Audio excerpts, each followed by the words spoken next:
My name is Brian Reiff. I'm a research analyst at Baseball Info Solutions, and as was mentioned, I'm going to be talking about the effectiveness of strategic outfield positioning.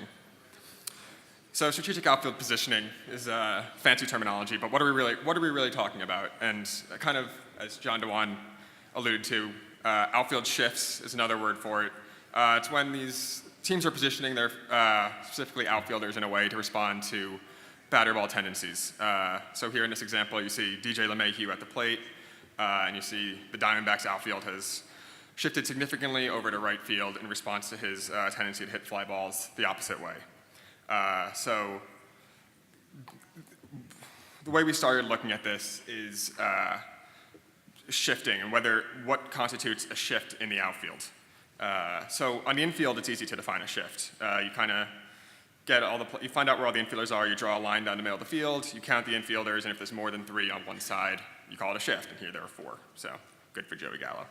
But on the outfield, it's a little harder. Even in that LeMahieu play, which is pretty much the most extreme you ever see, there weren't even, all 3 guys were still not on the same side of the field. So we have to come up with a different definition on how we wanted to define an outfield shift.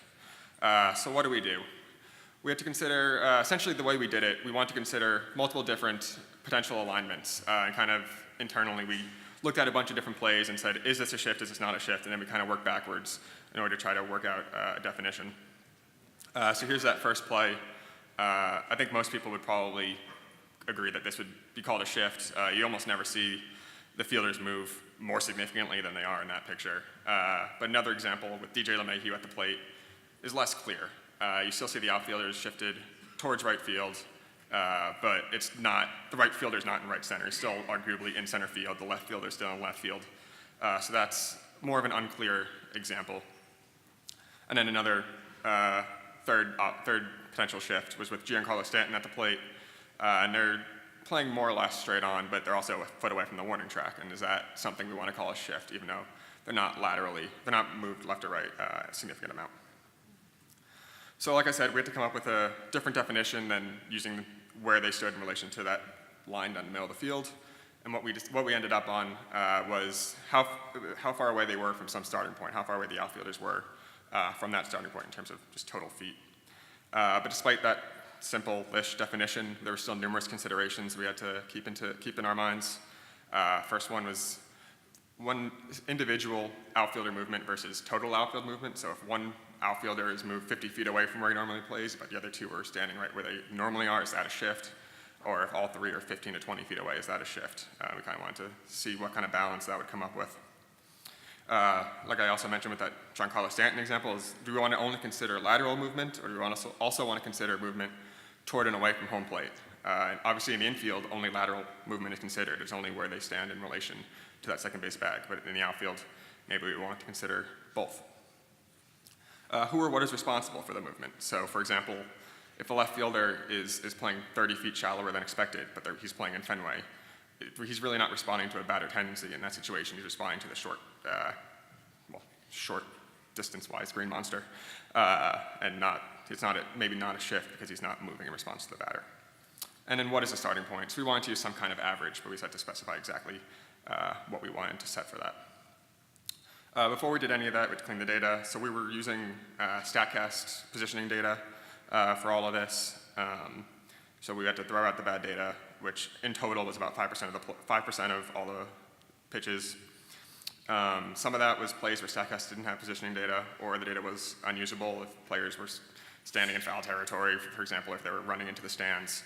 And some of that data was initially unusable, but our BIS video scouts, they review all the balls in play and compare it against the StatCast data and kind of see if StatCast mislabels players, for example, if they switch the center fielder and left fielder, our scouts can go in and switch that, and then we'd be able to use that data after that, so that was helpful. We threw out these 5 infielder or 4 outfielder plays. We only wanted plays where 3 outfielders were standing there, so we could keep that. I mean, obviously, those are other kinds of shifts, but those weren't the kind of shifts we wanted to look at. And then plays where the data is clearly wrong. So in any plays where we didn't have it reviewed by the scouts, but we still looked at it from a data perspective and kind of set filters on what's reasonable data and threw out these kind of plays where outfielders were standing in foul territory and whatnot. So once we did all of that, we could start with our definition of a shift, and we started with defining that starting point. And since we knew going in that we wanted to examine trends year to year, so we didn't want the average to keep changing every season. So what we decided to do was set the average location, the average starting point at the average location of the starting outfielders in 2017. And that's what this looks like. It's pretty symmetric, with the left fielder and right fielder standing 27 degrees off of center. I'm playing about 20 or 25 feet shallower than a center fielder. After that, though, we wanted to adjust for some contextual factors that traditionally affect fielder positioning. I kind of mentioned walls, parks, whatever, are one of those. But there were a bunch we looked at. So there were bat side, fielder, field team, park, and then situation. So for example, times where teams are playing no doubles, or they're situational game state factors that are influencing their positioning rather than the batter. And we used an iterative approach to break up this movement along those 5 factors, as well as then attributing the rest of the movement to the batter. And if you've ever read about how we calculate strike zones or seen that presentation, strike zone run saved, it's a similar methodology to that, where we kind of split up the credit and then between the 6 actors and then iteratively recalculate those adjustments until they kind of balance out. So the reason we need to do that is because those contextual factors have an effect on where these fielders are standing. So here's an example of just plotting a random subset of plays in terms of when the batter was a lefty versus when the batter was a righty. And in red is when batter was lefty, blue was righty. And you can see outfielders tend to play the hitter to go the opposite way with their fly balls. And so we wanted to account for that in the model and say if the batter was a certain handedness, we would anticipate the outfield is going to play over a certain amount of feet. For a more extreme example, I've mentioned Fenway a couple times now. Here is an example.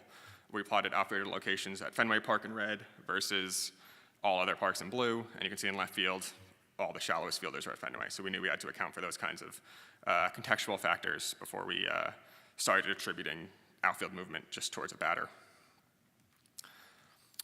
So once we calculated that adjusted average, we then decided to use total movement from that position. So like I said, we were debating lateral versus total movement. What we ended up going with is total, because we saw teams were responding by moving their outfitters toward and away from home plate against long fly ball hitters, for example, or slap hitters like Billy Hamilton. And they were moving both directions in response to those tendencies. We felt it appropriate to use that total distance. And then we summed it across all outfielders.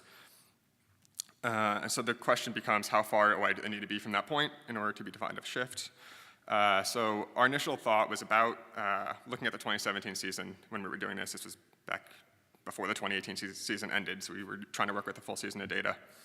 And so using 2017, we wanted to say about 1% of those plays was a shift, or at least that was our hypothesis. And when we plotted up all the distances, this is what we found. So this is every pitch. Essentially, we measured the total distance moved from that average, or from that adjusted average, plotted it out, and we tried to choose where that graph seemed to level off. And at least to us, it seemed like it was doing it around that 100 to 120 foot mark. And the 1% actually ended up being right at 110. So we said anything that was above 110 feet, we would define as an outfield shift. And so using that definition, we can look at trends year over year and find out how teams have been changing their tendencies. And so the first thing we looked at was overall MLB shifts by season, or outfield shifts by season. And John DeWan from the panel before kind of showed this on a scale of infield shifts, so it was less drastic, but here you can see that it has been steadily rising in all the years for which we have the data. It's increased almost 100% from 2016 through 2018. And so obviously there's a lot more room for that to continue going up. There's a small sample right now, but there's no signs of slowing down seemingly. And the other thing we can do, we can look at specific team trends. So if we look at which teams are using this outfield shift most often, obviously it's still not a lot. Every team was under 7% over that 3-year period. The Astros led the way by a significant margin. And then other teams that are somewhat obvious. I mean, the Phillies made headlines last year for wanting to move their outfielders around a lot, and then the Rays, as always, are at the forefront of these kinds of things. On the opposite side, we can look at what hitters have faced it the most. So Joe Mauer was mentioned also from the panel. He's seen an outfield shift more than a fifth of his plate appearances by this definition. LeMahieu, who we saw a couple examples for, is way up there too, and then some other hitters, some different hitters actually. I mean, D. Gordon and John Jay would have similar tendencies, but then Joey Gallo is completely different from them. So it's interesting to see that kind of difference in who the outfields are using this strategy against. So we know teams are using shifts more over those 3 years, but the question we want to ask, or what that question leads to, is it effective? Are teams using it more because it's working, or are they just using it more because it's fun? So to do this analysis, we wanted to extend, we didn't want to just use that binary definition. I know I spent the last 10 minutes talking about this binary definition, but we wanted to look at it in more detail in terms of what magnitudes are most effective, and not necessarily using this arbitrary number that we settled on. So in terms of the questions we're trying to answer with this analysis, are teams positioning their outfielders effectively is the most important one. Are certain types of hitters more susceptible to extreme positioning? So, for example, hitters with extreme fly ball tendencies, we hypothesize that the shifts would be more effective against those guys, but is that true? And then what's the ideal amount of movement against a hitter? So we did a case study with Joe Mauer towards the end of this that we can look at. So looking at this at an overall MLB level with no considerations for batted ball tendencies and whatnot, we do see that the more that team's outfield moves from average, lower OPS goes. Of course, this has a strong sampling bias though, because teams are only going to be moving, or at least we believed that teams were only going to be moving their outfielders 80 plus, 100 plus feet against the hitters who had those tendencies. So while this would on its own possibly make you believe that teams should be moving their outfields more, this analysis is pretty problematic in that sense in terms of that sampling bias. So what we want to do is confirm that that was the case, that teams were moving their outfielders more against hitters who deserved it rather than just using it randomly somewhat. And that is what we saw. So this graph shows a hitter's average fly ball spray angle on the x-axis, with 0 being straight away center, and then how many degrees off of center that was. So you can see it goes up to about -15 and plus 15 degrees. And on the y-axis is how many lateral feet, how many side-to-side feet the outfield were moving in response to that. So you can see, and we use lateral distance here because it does correspond more to that average fly ball spray angle. The two variables correspond pretty well. And here, the correlation here is, I think it gives a 0.7 R squared with this. So we were pretty confident that, yes, teams are moving their outfields against the right hitters. So knowing that, we go back to our original chart and we say, instead of just showing it all of MLB on one chart, we wanted to look at how do certain groups of hitters, how are teams moving in certain groups of hitters, and what's its effectiveness. So we kind of split the sample among 3 different groups based on that average fly ball spray angle. So you can see on the two side graphs is when the average angle was at least 5 degrees off of center either way, and then the middle group was when they hit within 5 degrees of center. And you can see that on those extreme groups, moving in the direction of where the batter hit the balls proved to be an effective strategy, even isolating this effect of just the positioning. So when the distance became more extreme toward the direction of the batter's airball tendency, OPS would go down. So for example, in that -5 or less than -5 angle group, when teams didn't move at all laterally at that 0-foot mark, hitters had an OPS of 825, 850-ish. And then when they moved 100 plus feet, that OPS dropped to around 750. So a pretty significant effect there, and in a large enough sample and over a few thousand plate appearances. So we were pretty confident about that, and we liked those results. And then, like I said, we can look at Joe Mauer, and the reason we chose Joe Mauer to look at for this case study was because he had the most extreme average fly ball spray angle of any hitter over this 2016 to 2018 sample. So if you look at this chart, you see that huge cluster, and then there's Joe Mauer in the corner. So he makes sense obviously as a candidate for teams to be using this shift against, so we want to look at how effective it was against him. So on average, teams were moving their outfields approximately 75 feet to the hitter's left, to Joe Mauer's left, towards left field, on average. And you can kind of see that in this chart here that we kind of put together for one of our products, with those yellow crosses being the overall average positioning for MLB, and then the blue dots showing where fielders played against Mauer, and then the red being where he hit the balls. So you can see that they're responding to his tendency. And this was generally an effective strategy against Maurer. I know Eduardo Perez kind of just mentioned the play where Mookie Betts was standing in right center field and caught the ball and then took the paper out of his pocket, and I have that video here, so well, watch it.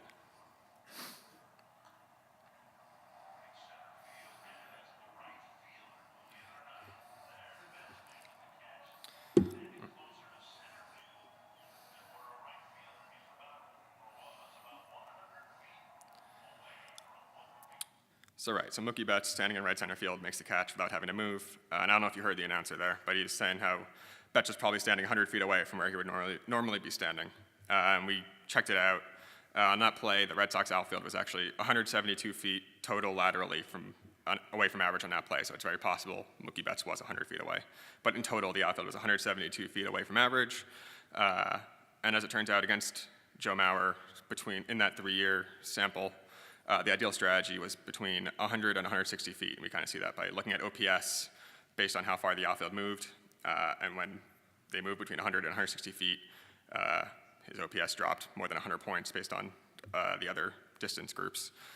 So it seems to be, it makes sense given his batted ball tendency that this would be a strategy that would work. So areas for further research, we do want to look more at contextual factors. So right now, like I mentioned, we have a situational adjustment for no doubles and such, like other common situations like that.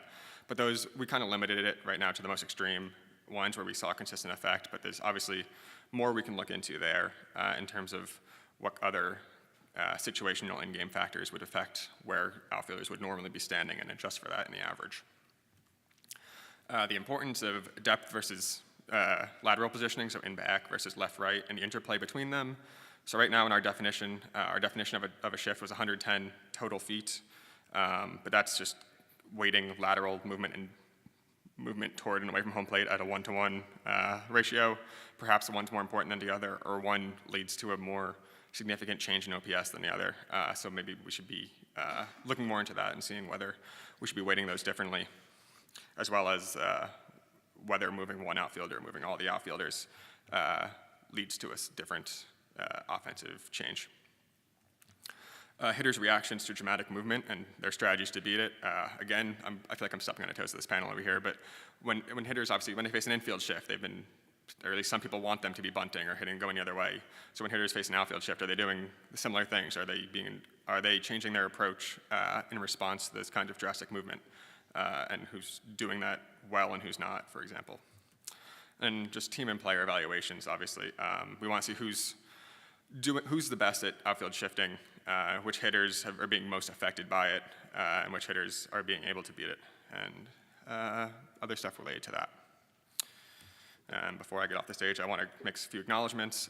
First of all, to MLB and StatCast for providing this data, obviously, and making this analysis possible. And then also to the video scouts, who I mentioned are tremendously helpful in cleaning up that data and making it more usable for us. Of course, John DeWan, who's been at the forefront of shift studies for a decade now, and who kind of pushed our team into the direction of working on this analysis. And then the entire Baseball Info Solutions R&D team, because this was certainly not a one-man project. Despite me being the one up here, we all kind of worked together on it and made this possible. And then SABR for allowing me to present. Thank you.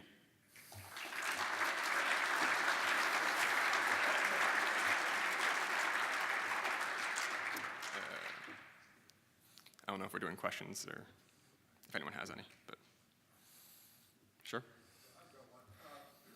Could you go to the first slide you had? Yeah.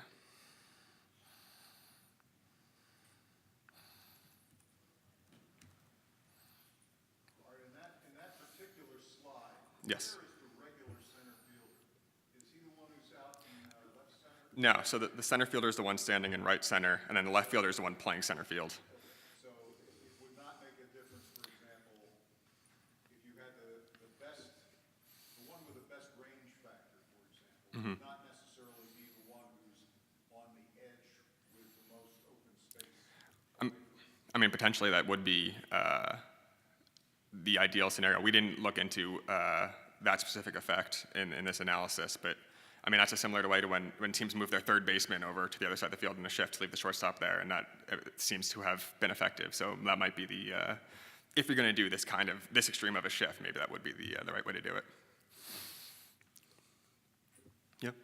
Have you looked at pitch location, and is there any correlation with pitchers trying to get through the shift? So we haven't done anything with that yet. I probably should have included that on the areas of further research because it is something that we've talked about, especially knowing that with infield shifts, they're obviously pitching to try to get ground balls and whatnot, try to get them to pull those ground balls. So it's probably something that does exist, and it's something we will look into, but it wasn't something that was included in this. Yeah. I think some of the data was done at a per pitch basis. Mm-hmm. Was there persistence as you across pitches in a given plate appearance? Yeah, most pitches, I mean, it was going to vary within 5 to 10 feet of movement on any pitch. But the way we were counting a shift was if any pitch in that plate appearance crossed that 110-foot threshold, we'd be counting that as a shift.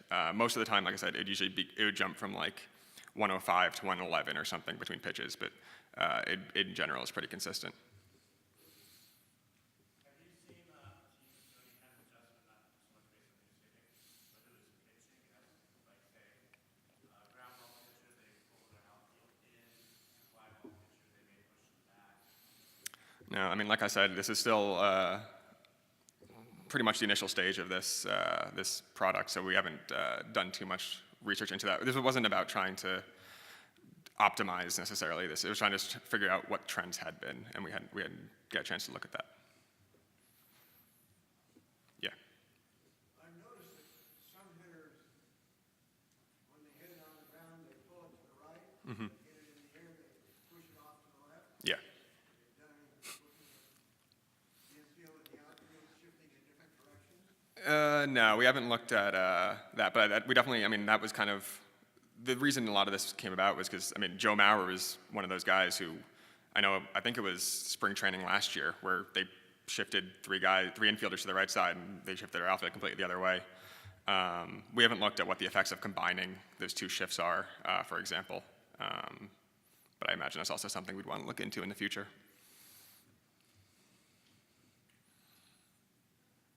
All right, thank you.